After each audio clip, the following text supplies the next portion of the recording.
Il y a des cours, ça fait longtemps que je donne. Et je regardais mes notes, mes notes des tout premiers débuts de ces cours-là, puis mes notes actuelles. Puis je donne sensiblement la même chose, sauf que j'ai bonifié évidemment des trucs. Mais mes notes augmentent. Puis j'en parlais avec une collègue aussi. Puis je lui demandais, est-ce que tu as vu une augmentation ou une baisse depuis que tu donnes des cours à distance?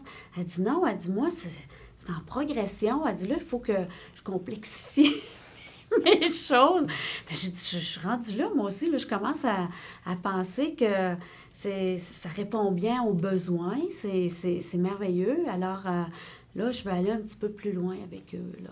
Les résultats sont à peu près les mêmes, un petit peu plus faibles à distance, je dirais, les notes un petit peu, mais c'est dû à la clientèle plus qu'au mode pédagogique, je pense, ou à la modalité. Là, la clientèle, comme je disais, les gens qui sont sur le campus vont venir en classe, puis ils vont privilégier ça, alors que les gens qui sont à distance, puis ceux qui sont sur le campus, mais qui peut-être moins passionnés par le sujet vont le prendre à distance.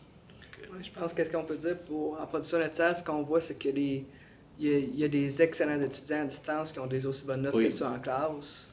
T'sais, la moyenne est peut-être tirée vers le bas à cause de ceux qui le suivent par manque d'intérêt, mais ceux qui sont très bons puis qui le prennent par conflit d'horaire ou pour d'autres raisons, ben eux autres, ils restent très bons qu'ils soient en classe ou à distance. C'est pas la formule qui fait la différence.